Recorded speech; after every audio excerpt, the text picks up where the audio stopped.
Howdy, welcome to Horticulture Innovators, the podcast series where we will explore impactful innovations in horticulture. I'm Amit Dhingra, your host. I'm a professor and head of the Department of Horticultural Sciences at Texas A&M University. In each episode, we'll explore the inspiring stories of the pioneers who are contributing to sustainability, wellness, and food security through their amazing work in horticulture.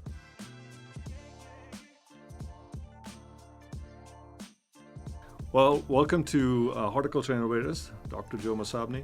You're a professor and extension specialist in the Department of Horticultural Sciences based in the Dallas Center. We are really delighted to have you here today. Thank you very much, Dr. Dhingra. Happy to be here. Thanks for the invitation. Yeah.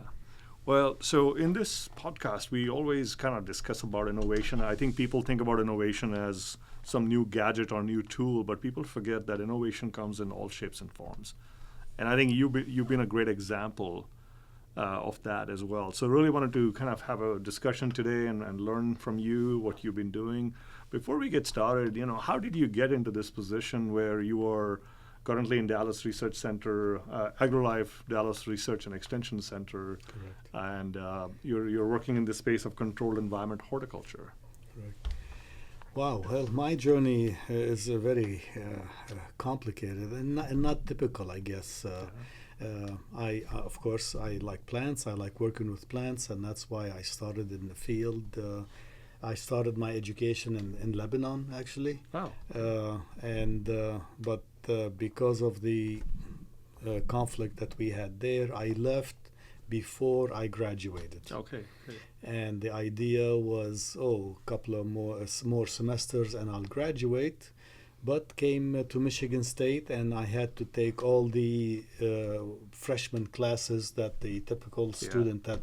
So 2 semesters ended up being 5 and 2 years. But that was in the Department of Crop and Soil Sciences, not horticulture. Okay. I guess Did they have a department? standard. Yeah, that's a standard bachelor degree. Everybody there. I was a student worker at the time with one of the horticulture student, and his advisor liked me so much, he offered me a master's internship. Oh, wow. Dr. Frank Dennis, who recently passed, he's a great man. I can't say good things about him. Great man. Sorry to lose him. And so he offered me a master's degree, and that was in the field of pomology. Okay. Luckily, I have some experience because we had land in Lebanon and in the mountains where we were growing all kind of fruit trees. So it was nice to do research in that. After my master's, I was offered a full-time research assistant with the vegetable faculty, who his expertise is herbicides and weed science. And Michigan State at the time offered free classes for full-time employees after 2 years of employment. So I said, okay, I will wait 2 years and take free classes. And I used that for my PhD in weed science. So pomology, weed science, general horticulture, general agriculture, very various background experiences. So I thought, where am I gonna find a job that with such a diverse background? Well, luckily, a couple of years later, I found a job with University of Kentucky because they wanted a fruit and vegetable specialist. Oh, wow. So my master's was in fruit science. My PhD was in vegetable production, specifically herbicides and weed control. So that was a beautiful fit. After 7 years there, I was invited to join Texas A&M, and I've been here since 2008. That's fascinating. I think your story illustrates kind of the reality of life, where a path is never non-linear to get to your profession. Exactly. And also, I think mentors come along and find us and get us where we are. And I think it's so important. That's why it's important to mentor others and give back. So that's really amazing. So I do advise students when I see them like they're lost. I tell them, don't worry, diverse background. You don't have to run focused like a straight marathon race, like a straight line. any experience is fine as long as keep your eye on the long-term goal, and you'll get there. Yeah. Well, let's talk about your innovation. In your current role, what I understand is you're educating the masses about growing vegetables. So that was field, your master's or PhD was in field production. Right. But now you're doing controlled environment horticulture. Absolutely. Could you first just share with us what is controlled environment horticulture? Absolutely. Yes, absolutely.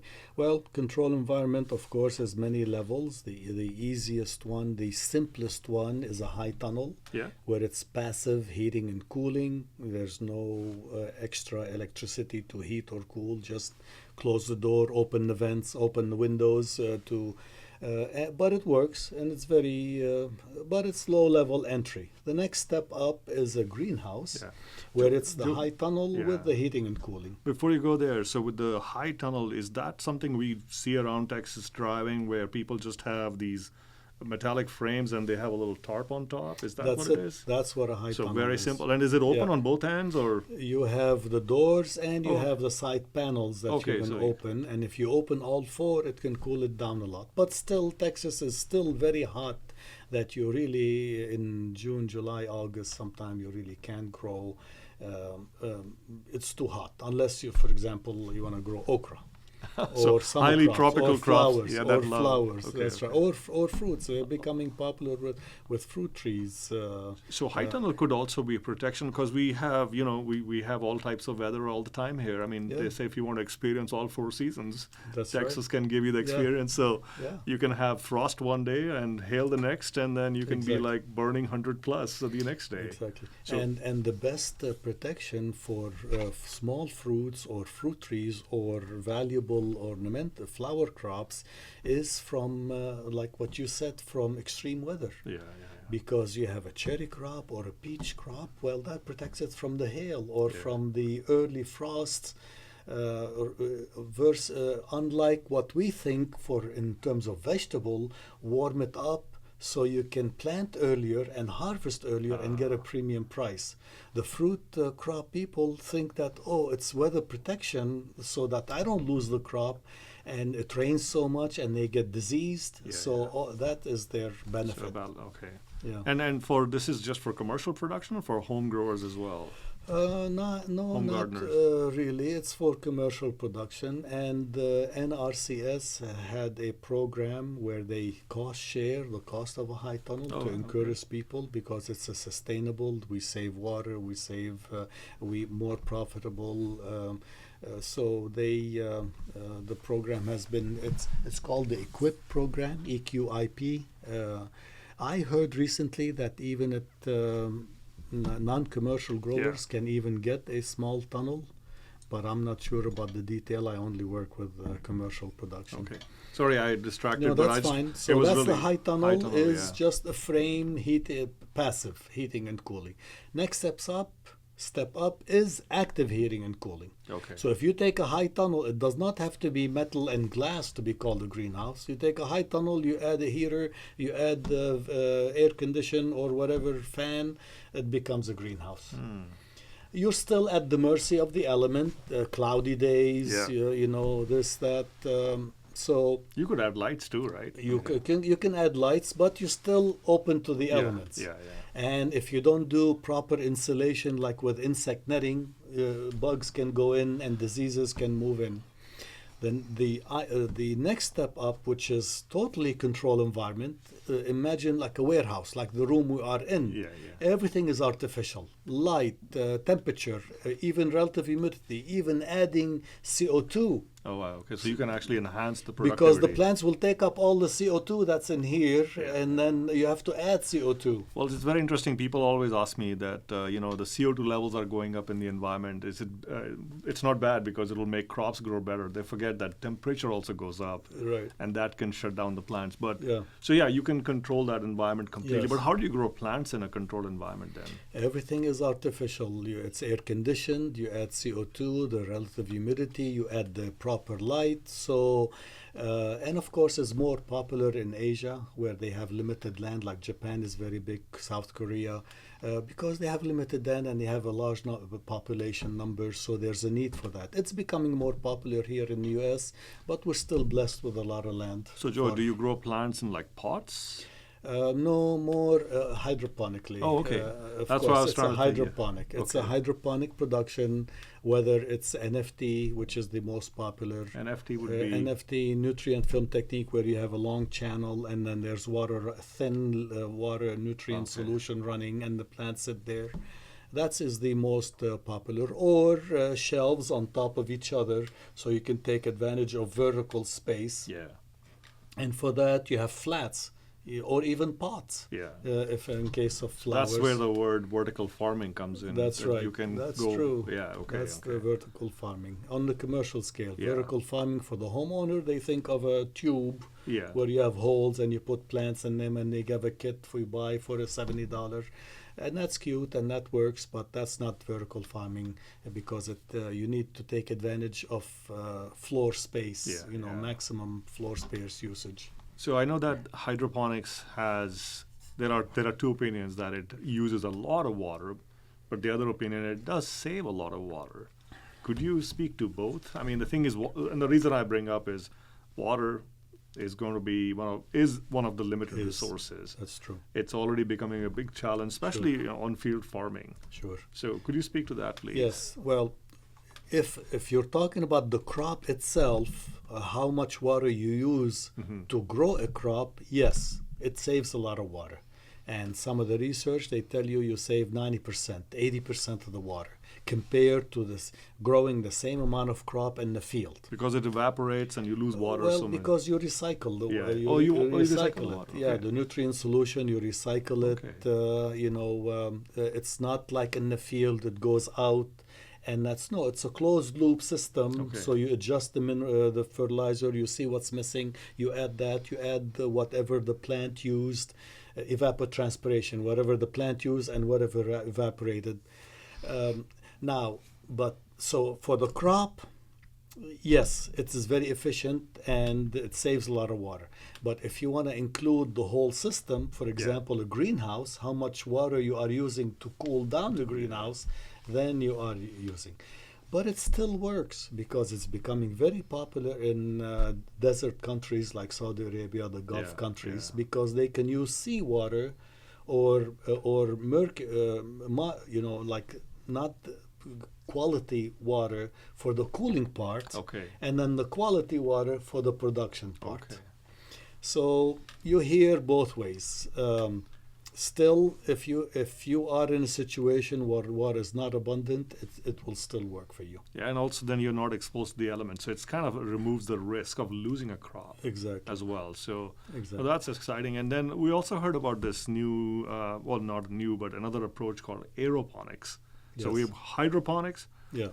Then aeroponics, and I asked tongue in cheek, yeah. Is it growing plants in air? No. It's the same. It's all hydroponic. It's how the plants get the water. Okay.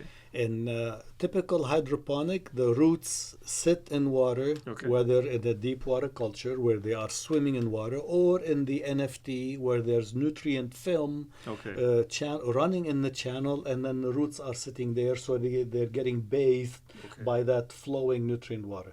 Aeroponic, you still have the roots hanging in the air, but instead of that thin layer, you have a running, there's a nozzle that mists the nutrient solution, the water nutrient solution. Interval or something, so it's that's why they call it aeroponic, because the roots are hanging in the air and they're getting misted with that nutrient solution. It doesn't dry the roots, or you have to keep misting at certain intervals? Yes, you have to mist more often, and even sometimes some crops 24-hour cycle. Oh, wow. Otherwise, especially later when the roots are big. Yeah. Of course, commercially, where it's really nice and tight and sealed, and even when it shuts down the mister, it maintains high humidity level. You can do intermittent scheduling. That's fascinating. So we have all these approaches in terms of technological innovations in that field. Sure. what are some of the areas? Because, we teach controlled environment horticulture to our undergraduate students. I know a lot of folks come for internships in Dallas and other areas. There's a lot of interest in this space. So what are some of the technological innovations that still need to be done in this space? Well, there's a lot of them. Yeah. Boy, let's start with the plants. Traditionally, we take field crops and we try to grow them in a controlled environment. Yeah. Well, we have, let's say we test 200 lettuce varieties and we find 2 or 3 that are really best suited. And they may be best suited for the Dallas or southern climate in an NFT, but not in an NFT in Michigan, that same variety. Yeah. Different. So at the Dallas Center, we recently hired a control environment breeder. Yes, Krishna Bhattarai, right? Exactly, Yeah. and he's with our department, horticulture department. So the idea is that we want to breed varieties, cultivars suited for the control environment. If you take that one and put it in the field, it will be miserable. It will die. It will not like the too much sun or humidity, or every bug will eat it, or every disease will get it. So that is one approach, the plants. The second one is fertilizers. The recipe for the field may not be exactly for what you need. Yeah. And of course, different cultivars, different crops, different climates. So there's still a lot of work to be done on fine-tuning the best recipe for this cultivar in this climate and this growing conditions. And now with interest in organic fertilizers, because it opens the field into using more products instead of relying on chemical fertilizer, which are, heavy energy, expensive to produce. Yeah. Well, we may have excellent recipes for chemical fertilizers, but the field of organic hydroponic is still new. And a lot of universities are doing research, including some of our research that we are doing at the Dallas Center. For example, using inoculant biostimulants, in the NFTs, in the solution with itself, that, whether bacteria, whether fungal inoculants that basically digest it and make the fertilizer more available to the plants. So all it's pointing towards is more and more efficient systems and reducing risk, because one of the challenges in 2021 when we had the hailstorm and the freeze, I think a lot of communities could not receive food. So this type of sort of systems could help in that part, and it kind of aligns with sort of our departmental, trifecta mission of sustainability, wellness, and food security as well, where we really focus on whatever we do in research, teaching, extension. We want to contribute to the economy first and foremost. And now that you mentioned wellness, reminded me of some of the work we did and other universities are doing, where everybody's growing lettuce, but is there nutrition in lettuce? Yeah. Well, we've done some work. We're adding UV, which kind of give you a suntan. It's basically burning your skin. We used UV to stress the plant, and then we found it's making more phenolics. It's making more these antioxidants that are nutritious for you. So that purple lettuce. That's not a reaction to the plant, but those cultivars that are reddish or purple are naturally more tolerant to high UV or high light intensity, but they're more nutritious. So UV is already part of the sunlight, but you are able to add that additional light. There are lamps that give you, and we added them artificially. And with that, you can make more nutritious food. So I think with wellness, obviously in our department, we think about, in our collective department, we think about interacting with plants gives you mental well-being, but also consuming good food. Healthy food gives you well-being as well. And I think healthy body, healthy mind, healthy mind, exactly. Healthy body. I'm talking about the nutritional, the nutritional wellness, but of course, like you said, healthy body, healthy mind. And that is potentially profitable and sustainable, because imagine a small operation that cannot compete with a 1 acre greenhouse operation. They can focus on making custom lettuce varieties that are nutritional. That a fancy restaurant will willing to buy it and pay a premium because it tastes better. Or the consumer is convinced that it's healthier for them. You know, I know that in the world of controlled environment horticulture, which people erroneously call controlled environment agriculture because they're not growing cows in there. They're growing horticultural crops. But the big part is that a lot of companies have folded. And I think when you probably talk to them, I've talked to them, they feel like it's so simple. We can just turn on the lights and just grow the plants. So I know that you have innovated. This is where I wanted to come back to. You are educating the world through a very unique method. Could you share with us what your platform is and how did you arrive at doing that and what kind of motivated you to start disseminating your information broadly? Well, any faculty, of course, has to meet the need of the industry, what's there. I cannot start a job and say, I want to work on soybean. Well, and nobody grows soybean, for example, in the state of Texas. You see what the needs are. So when I moved to Dallas, this is an urban city, and the center is in the middle of that urban environment. So my focus was on urban horticulture and working with hydroponics, small acreage grower, small farms that have a high tunnel or a couple of high tunnel, or they don't, but they're willing to learn to be more profitable because they sell at the farmers market and they have, don't have a lot of land or a big investment to start with. So that's how it all started, and of course I had personal interest in aquaponic, and there was a need, curiosity about this new feeds. So I've done some research. You used a new word, aquaponic. What is that? Aquaponic is a combination of aquaculture, which is fish, and hydroponic, which is the plant. If you take those two parts, you put them together, you have the word aquaponic, which means the combination of the growing plants in a soilless system, not like a hydroponically, but using the nutrient, the food for them, instead of from a chemical fertilizer, from the fish waste. Oh, wow, The plants benefit because they're getting of course, we talk fish and plants, but there's bacteria which is digesting and releasing those nutrients. So it's really aquaponic is a three-legged stool. Three legs, not plants and fish. So there's microbes as well. The microbes, which are the essential, the heart of the system. So where do the microbes sit? They are everywhere in the system. Oh, so they're in the water. They're in the water. They're on the surfaces. If you have a media bed, they're on the media bed there. They're on the skin of the fish.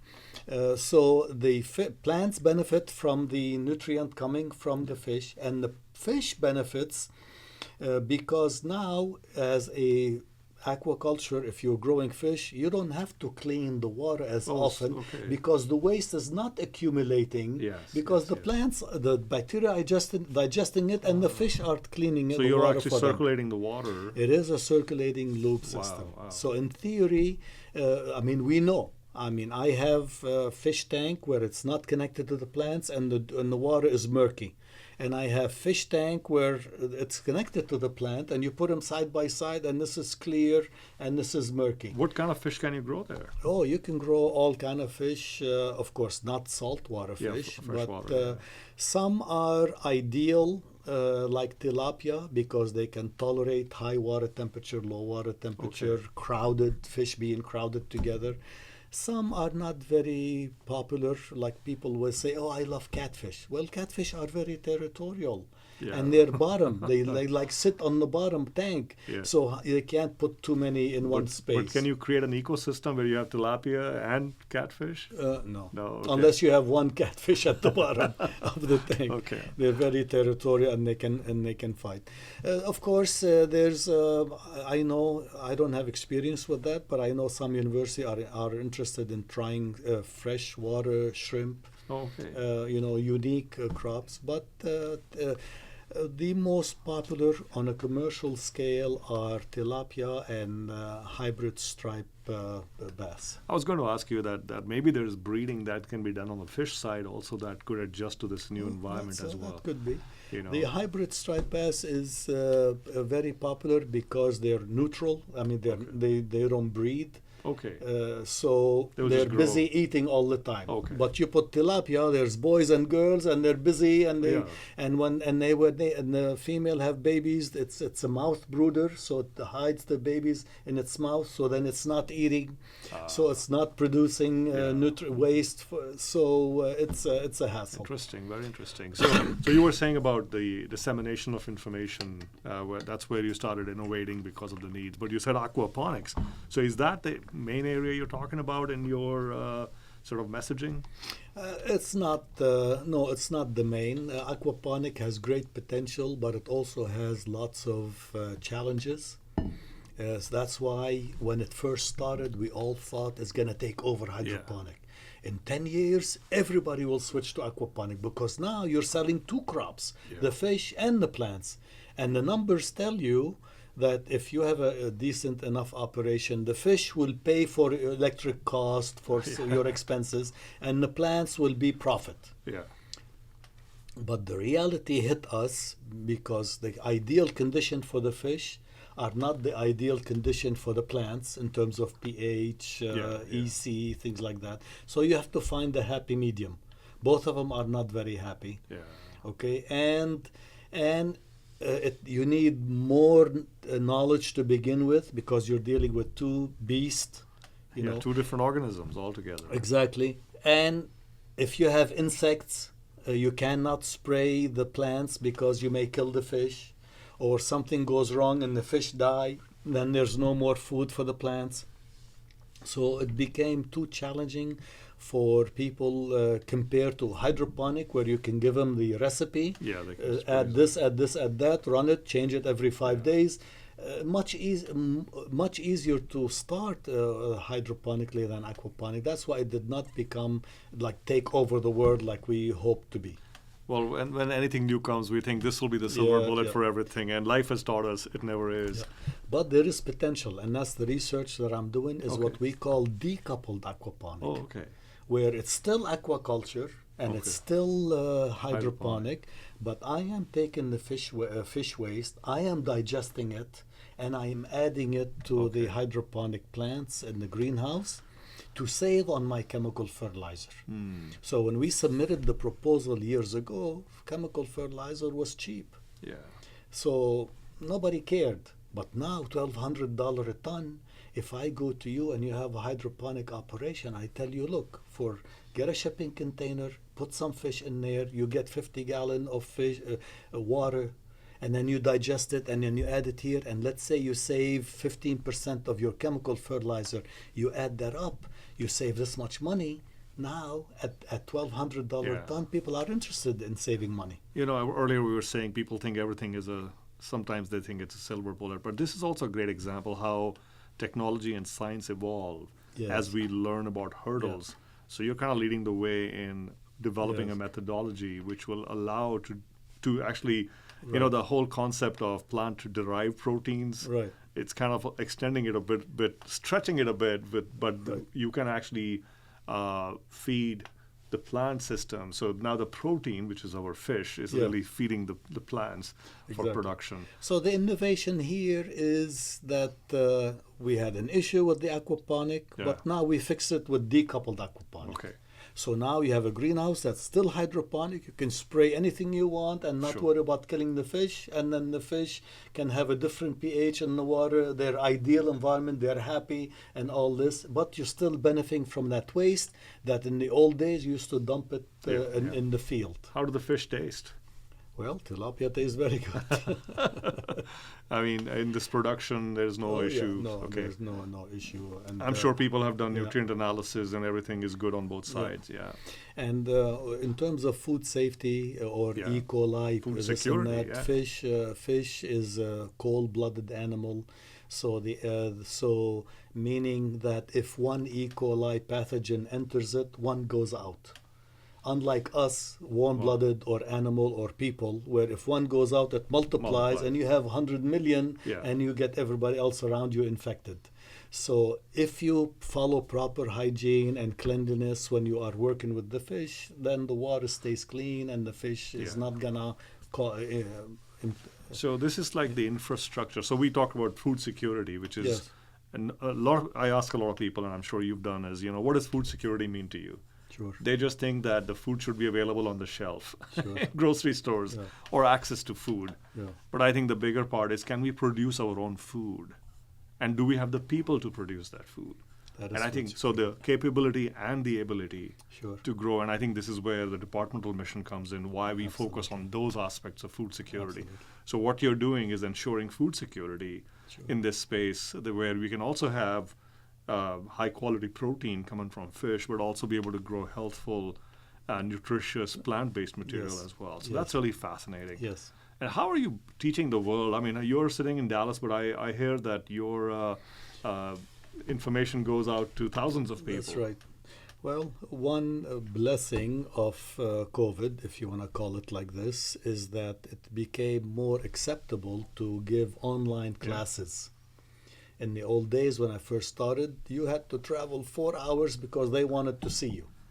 They wanted to see you, talk to you, touch you, shake your hand and ask you questions. So I did a lot of online classes, and I guess I don't know if it's people nature or whatever, they're having attention. I joke and I say I have attention deficit. They want 1 or 2 or 3 minute video instead of 1 hour long educational program. Except for podcasts, they can listen to podcast. So I have a YouTube channel where I make a lot of those short educational video to answer one specific question. Okay. Like this podcast, we probably talk about 100 topics. Yeah. But each that 1 minute video or 2 minutes is only one of those questions with visual that they can watch it a million times if they want and go back to it. Yeah.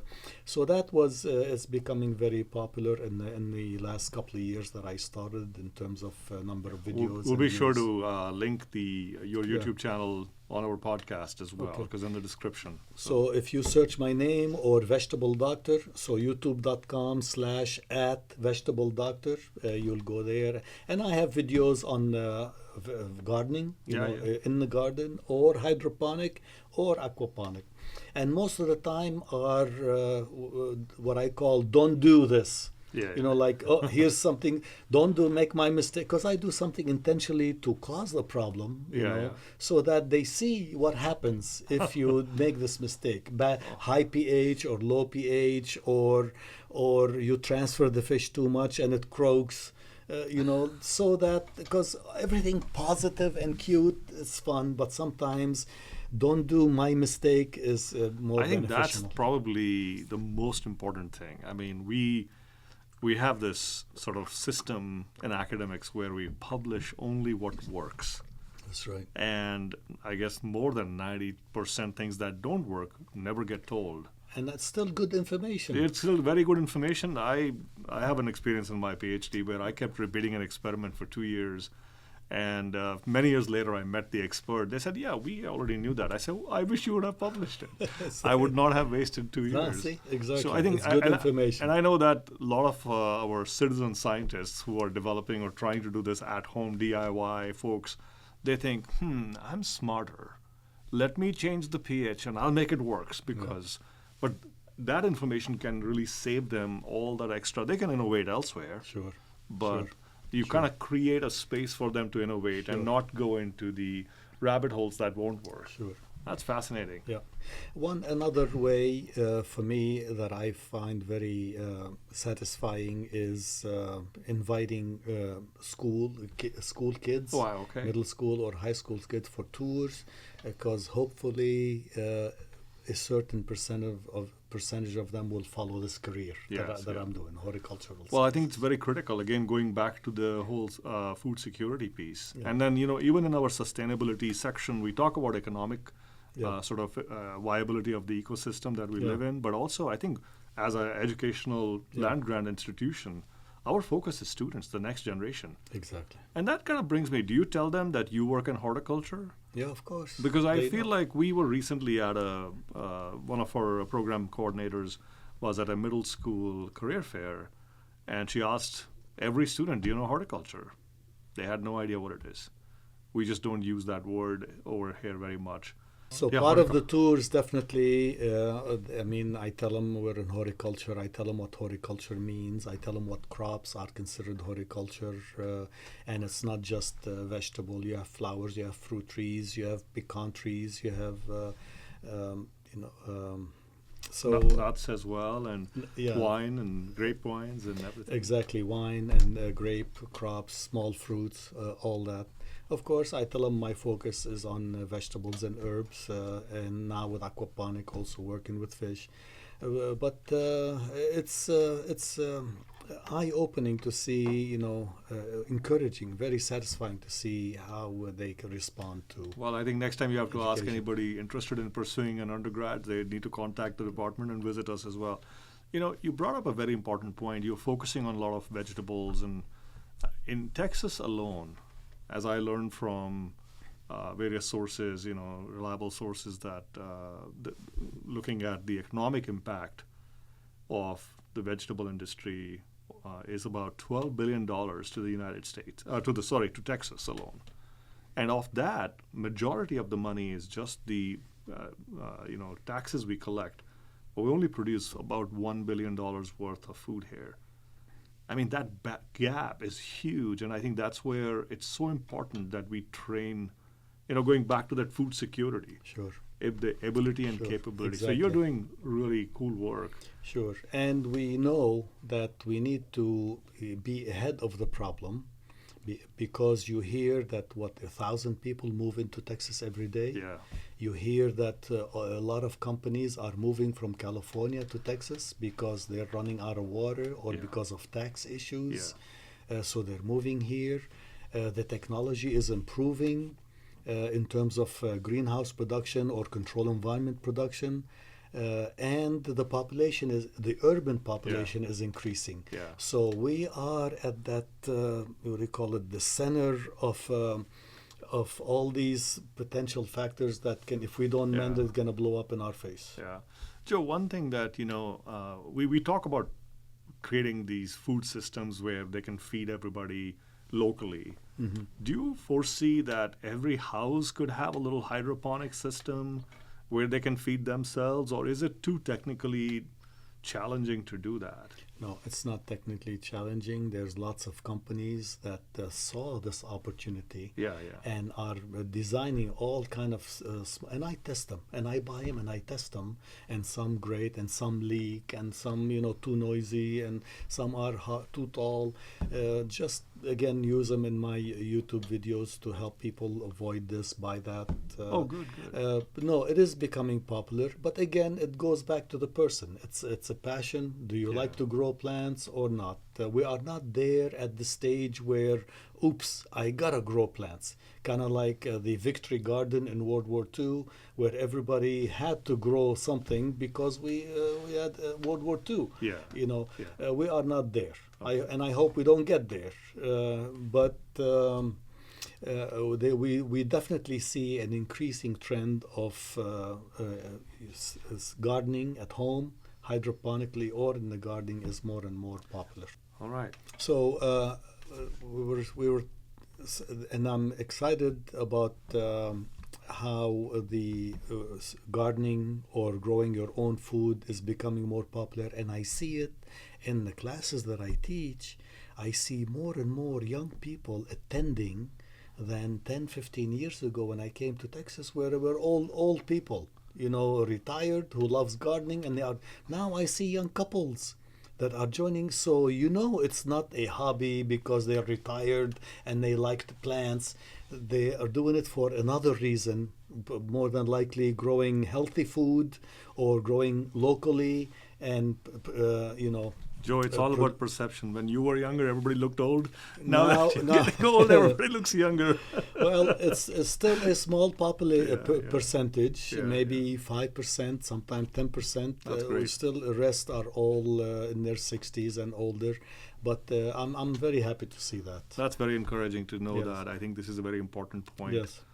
So houses can, and check out your channel to see what works, what doesn't. In that space, also technological innovations are still needed. But we haven't reached, so let's talk a little bit more about robotics and AI that's coming in. Do you foresee that at the commercial level, it may take longer to adopt those for sort of controlled environment production, or at the home level, where would you see the innovations happening faster? I thought it was moving very slowly. Like why we are still so behind in terms of high-tech robotics and this.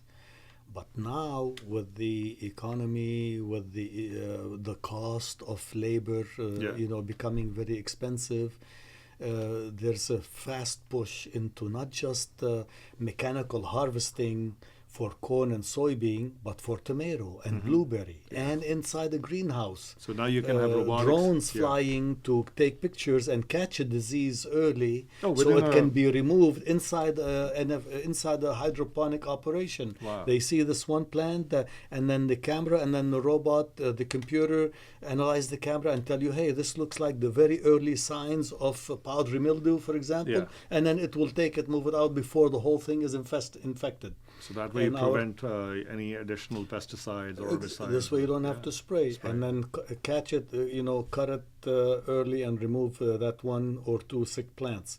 And our colleague also at the Dallas Center, who is also in the Control Environment Group, is an ag engineer. And he's working on such imaging and IoT technologies, and I'm sure other universities are. AI is becoming a very popular topic. Yeah, so we could foresee a future where controlled environment horticulture could be an ideal place for application of both precision agriculture, horticulture, and intelligent horticulture. Absolutely. Where minimum intervention for humans to come in, but the food could be produced. Exactly. That would really enable a lot of localized food production as well. Absolutely. So that's at the commercial scale. And then after a certain time, when that technology becomes affordable, then it can trickle down at the homeowner scale, where you just, like that commercial, set it and forget it. Turn it on, and then everything is managing itself. You just go and harvest it and eat it, or maybe even it harvests itself. The technology is there, and the drone delivers it on your kitchen shelf. Exactly. Now that's fascinating where this world is heading. So thank you for all you're doing in this space in terms of educating people as well. And I just feel like if anybody's interested in horticultural sciences to get a degree and learn about this amazing frontier of how we produce our food in high-tech ways, and make sure that we have food, first of all, so we can sustain as a society and also take care of our environment. Absolutely. And so we want dedicated people who have that passion and are willing to learn not just growing plants, but knowing the technology, the engineering, or maybe engineering background and work with the plants. That's where the future is. It also kind of going back to the message to the students, you think of a linear path, those days are gone. Today, more and more disciplines are coming together. So a biologist needs to learn about coding, and a coder or an engineer needs to learn about plants. Absolutely. Because now we cannot just work in our silos and work across borders. Or collaborate on projects. I mean, we collaborate on projects. They focus on the engineering, we focus on the plants, and win-win situation. Absolutely. Once again, thank you, Dr. Masabni, for being here. Thank you for inviting me. Thank you very much. Well, thank you. This was fun. We hope you enjoyed this episode of Horticultural Innovators. Subscribe if you want to learn more and spread the good word. Thanks and gig 'em.